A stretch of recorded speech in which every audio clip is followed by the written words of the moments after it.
오늘 설날 아침 우리에게 주시는 하나님의 말씀은 레위기 10장 1절부터 7절까지의 말씀입니다.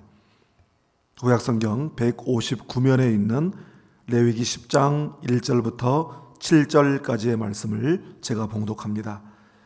아론의 아들 나답과 아비후가 각기 향로를 가져다가 여호와께서 명하시지 아니하신 다른 불을 담아 여호와 앞에 분향하였더니 불이 여호와 앞에서 나와 그들을 삼킴에 그들이 여호와 앞에서 죽은지라. 모세가 아론에게 이르되 이는 여호와의 말씀이라. 이르시기를 나는 나를 가까이 하는 자 중에서 내 거룩함을 나타내겠고 온 백성 앞에서 내 영광을 나타내리라 하셨느니라. 아론이 잠잠하니 모세가 아론의 삼촌 우시엘의 아들 미사엘과 일사반을 불러 그들에게 이르되 나와 너희 형제들을 성소 앞에서 진영 밖으로 메고 나가라 하매 그들이 나와 모세가 말한 대로 그들을 옷 입은 채 진영 밖으로 메어내니 모세가 아론과 그의 아들 엘르아살과 이다말에게 이르되 너희는 머리를 풀거나 옷을 찢지 말라. 그리하여 너희가 죽음을 면하고 여호와의 진노가 온 회중에게 미침을 면하게 하라. 오직 너희 형제 이스라엘 온 족속은 여호와께서 치신 불로 말미암아 슬퍼할 것이니라. 여호와의 관유가 너희에게 있은즉 너희는 회막문에 나가지 말라. 그리하면 죽음을 면하리라. 그들이 모세의 말대로 하니라. 아멘. 우리 함께 기도하겠습니다. 사랑의 아버지 하나님, 설 연휴 기간을 보내며 설날을 맞이했습니다. 하나님이 시간의 창조자요 역사의 주관자요 처음과 끝이 되시는 분이심을 고백합니다. 어려운 시대 가운데 흩어져 있던 가족들이 한자리에 모이게 하심을 감사합니다. 설날에도 온라인으로 새벽 제단을 쌓을 수 있게 하심도 감사합니다. 시대가 아무리 어려워도 기도하는 성도에게 약속하신 은혜와 복을 주시고 걸음걸음마다 복되게 인도하여 주실 줄 믿습니다. 무엇보다 가족들이 믿음으로 서게 하시고 저들의 건강을 지켜주시고 평안케 하여 주옵소서. 연로하신 부모님들의 건강을 지켜주시고 늘 성령님 동행해 주심으로 외롭지 않게 하시고 천국 소망 가운데 살게 하여 주옵소서. 자녀들을 지키사 저들의 삶을 복되게 하여 주옵소서.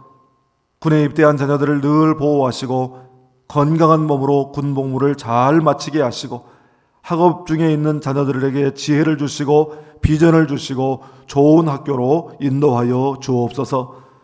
자녀들에게 좋은 직장을 주시고 직장생활 중에도 믿음의 선교사로 살게 하시고 요셉과 같이 인정받게 하시고 선한 영향력을 끼치며 살게 하여 주옵소서.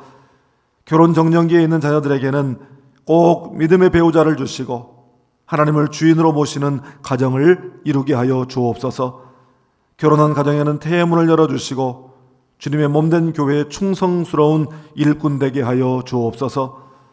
성도들의 가정의 산업에 올 한 해 복의 복을 더해 주시고 지경이 넓어지게 하시고 풍성한 열매 맺게 하시고 물질에 궁핍함당하지 않게 하시며 물질을 주실 때에는 하나님이 주신 것으로 알고 하나님을 기쁘시게 하는 일에도 쓰임받는 저들 되게 하여 주옵소서. 오늘 주시는 말씀을 아멘으로 받게 하시고 말씀을 통해 하나님의 음성을 듣고 영혼의 압점을 발견하며 말씀 순종을 결단하게 하여 주옵소서.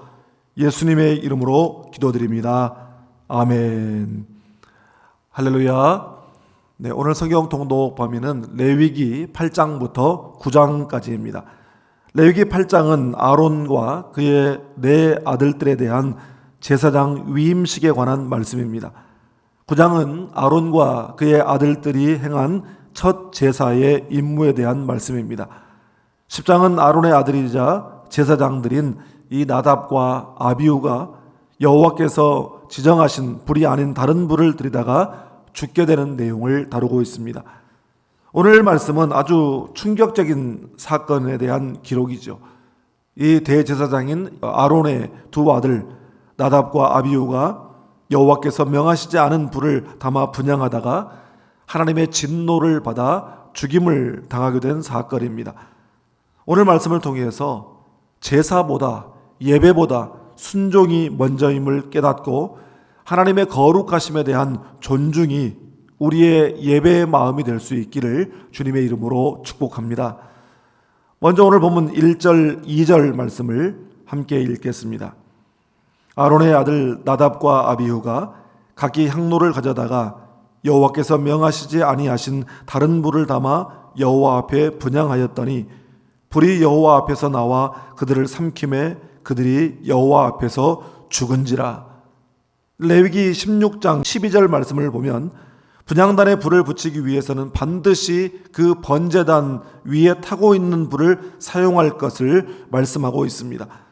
향로를 가져다가 여호와 앞 제단 위에서 피운 불을 그것에 채우고 또 곱게 간 향기로운 향을 두 손에 채워가지고 휘장 안으로 들어가서 여호와 앞에서 분향하여 향연으로 증거계 윗 속죄소를 가리게 할지니 그리하면 그가 죽지 아니할 것이며, 분명히 하나님께서 이 레위기 제사 규정에 대해서 말씀하실 때 분명히 이 불 사용에 대한 규정을 말씀해 주셨습니다. 번제단 위에서 타고 있는 불을 향로에 담아서 그것과 함께 향을 가지고 지성소에 들어가 거기서 향을 피우게 되어 있었습니다. 그런데 아론의 두 아들 이 나답과 아비후는 번제단 위에서 타고 있는 불을 사용하지 않고 다른 불을 이 향로에 담아서 그 불을 가지고 성소에 들어가서 분향했다는 것입니다. 그래서 하나님께서 그들을 그 자리에서 죽이셨다라고 말씀하고 있습니다. 사실 우리가 이런 본문을 대할 때마다 당황스럽죠. 하나님께서 왜 이렇게까지 하시는지 이해가 잘 안 됩니다. 이런 경우는 하나님이 좀 심하신 것이 아닌가 하는 그런 생각이 우리 마음 가운데 들지요. 뭐 이런 일로 사람을 죽이기까지 하시나 하는 생각이 듭니다. 그러면서 우리의 마음 가운데 참 하나님은 무서운 하나님이다 라고 하는 생각이 듭니다. 여러분, 그러나 여기에는 중요한 신앙의 원리가 들어있다는 사실을 우리가 알아야 됩니다. 먼저는 지금 이 나답과 아비후가 드린 이 제사는 그들이 하나님 앞에서 제사장으로 세움을 받고 지금 초창기 예배가 지금 드려지는 그런 상황입니다. 그런데 초창기 예배부터 하나님께서 정하신 방법이 아닌 나름대로 자기들의 방법으로 예배를 드리고 제사를 드렸다라고 하는데 문제가 있는 것입니다. 그리고 제사를 드릴 때에 제물을 그냥 번제단 위에 올려놓는 것이 아니라 반드시 이미 번제단에 타고 있는 그 제물 위에 나의 제물을 얹어서 하나님 앞에 드려야 하는 것이 이 레위기에 규정된 번제의 규정이었습니다. 이것은 나의 희생제물 이전에 먼저 대속적 희생제물로 드려진 예수 그리스도 위에 내가 얹어져서 하나님 앞에서 내가 용납된 바 되고 드려진 바 되었고 예수 그리스도의 의를 내가 전가받는다라고 하는 의미가 바로 그 제사 행위에 들어있는 것입니다. 이것은 하나님 앞에 드리는 불을 어떻게 할 것인가, 어떤 것을 사용할 것인가, 이 문제가 결코 사소한 문제가 아님을 보여주는 것입니다. 여러분, 이것은 철저하게 신앙의 기본에 관한 문제였고 또한 철저하게 순종에 관한 문제였습니다. 그들은 여호와께서 명하시지 아니하신 다른 불을 담아 여호와 앞에 분향했다라고 말씀하고 있습니다. 하나님께서는 사무엘상 15장 22절에서 우리가 잘 아는 말씀, 순종이 제사보다 낫고 듣는 것이 순양의 기름보다 낫다라고 말씀하셨습니다. 아무리 좋은 제물을 들고 와서 그야말로 화려하고 멋진 제사를 드려도 하나님은 그것보다 하나님의 목소리를 청종하는 것을 더 좋아하신다라고 분명히 말씀하고 있습니다. 여러분, 그러므로 이 말씀은 우리가 순종함으로 나아오는 그런 예배가 아니면 하나님께서 받지 않으신다라고 하는 그런 말씀이고, 또한 우리가 순종에 대한 결단과 각오가 없는 예배라고 한다면 그런 예배는 무의미한 예배가 된다는 것입니다. 사랑하는 여러분, 하나님께 대한 순종이 우리가 전심으로 드리는 제사와 예배가 될 수 있기를 주님의 이름으로 축복합니다. 또 하나 오늘 본문 말씀 가운데에서 이 나답과 아비후가 그 자리에서 죽은 이유를 발견할 수 있는 것이 9절에 너와 내 자손들이 회막에 들어갈 때에는 포도주나 독주를 마시지 말라. 그리하여 너희 죽음을 면하라. 이는 너희 대대로 지킬 영영한 규례라. 이렇게 말씀하고 있습니다.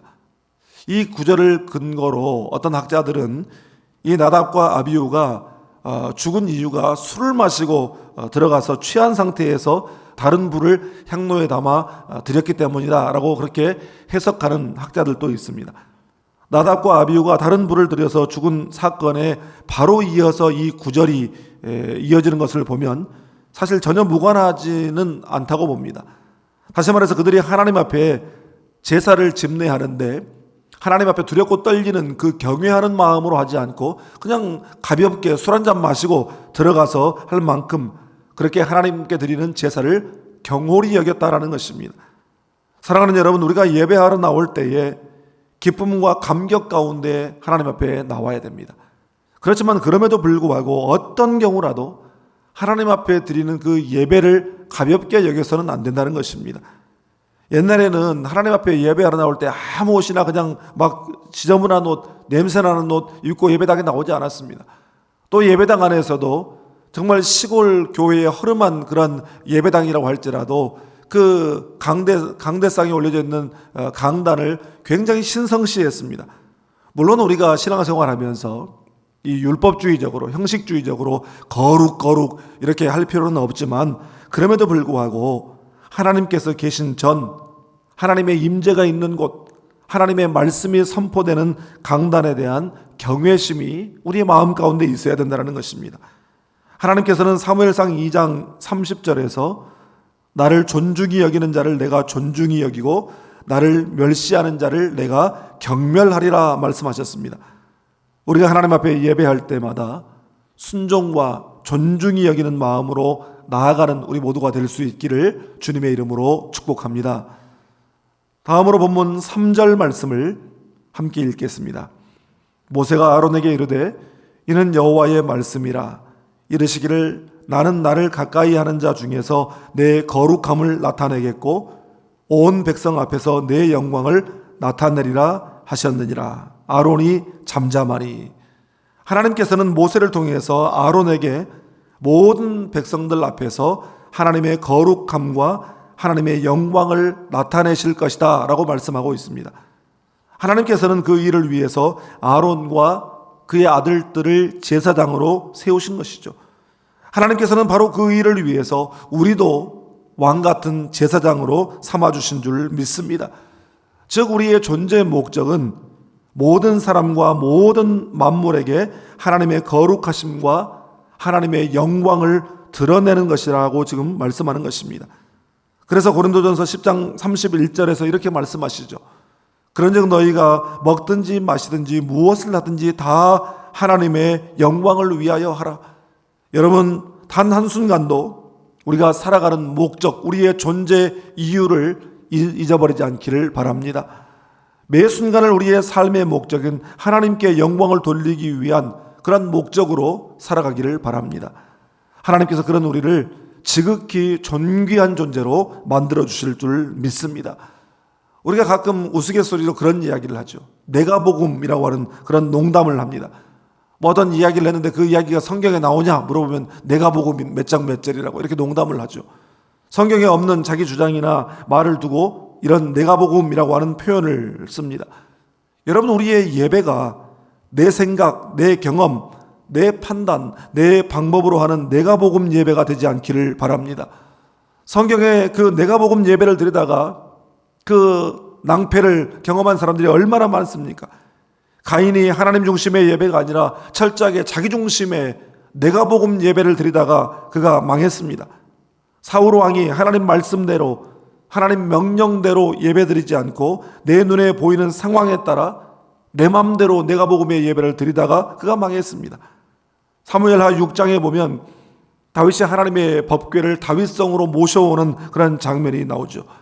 그때 그 운반 책임을 맡았던 우사라고 하는 사람이 이 소를 몰고 수레를 몰고 가다가 소가 뛰는 바람에 법궤가 땅에 떨어지려고 하자 몸을 날려서 그 법궤를 붙잡았습니다. 그런데 놀랍도록 그 일 때문에 그가 그 자리에서 즉사하고 말았어요. 아니, 하나님 위해서 한 일인데 거기서 그를 죽이실 필요까지는 있을까? 그런 생각이 들지요. 그러나 하나님께서는 분명하게 하나님의 그 임재의 상징이고 하나님의 거룩함을 보여주는 언약궤를 다루는 규례에 대해서 말씀하셨습니다. 다윗 생각에는 그저 멋지고 화려한 수레를 보내서 거기에 모시고 오면 더 좋겠다라고 생각했을 것입니다. 그는 진심과 정성만 있으면 하나님께서 기뻐하실 것이다라고 생각했습니다.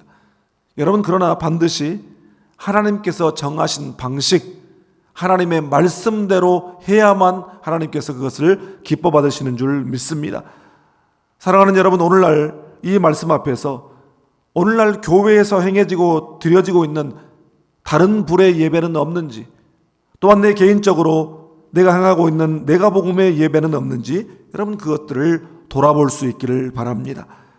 내 감정, 내 만족, 내 방식이 아니라 철저하게 하나님 중심의 그런 예배, 행여라도 예배의 순서를 맡아서 섬기는 것에도 내가 드러나기를 바라는 마음이 조금이라도 있다고 한다면 여러분 그것이 바로 다른 불의 예배라는 사실을 깨닫고 우리가 드리는 예배가 나는 흔적도 없이 사라지고 하나님의 영광만 충만한 예배가 될 수 있기를 주님의 이름으로 축복합니다. 기도하겠습니다. 오늘 주신 말씀을 생각하며 우리가 기도할 때에 첫째로 하나님 앞에 예배할 때에 순종과 존중이 여기는 마음으로 나아가게 해 주시옵소서. 둘째로 우리가 드리는 예배가 내가 복음의 예배, 다른 불의 예배가 되지 않게 하시고 오직 나는 죽고 예수님만 드러나는 예배가 되게 해 주시옵소서. 셋째로 설 명절을 맞아 우리 성도들이 우상 숭배의 죄를 범치 않게 해 주시옵소서. 이 시간 주신 말씀을 생각하면서 각자 있는 자리에서 우리 주여 한번 외치고 합심해서 함께 기도하겠습니다. 주여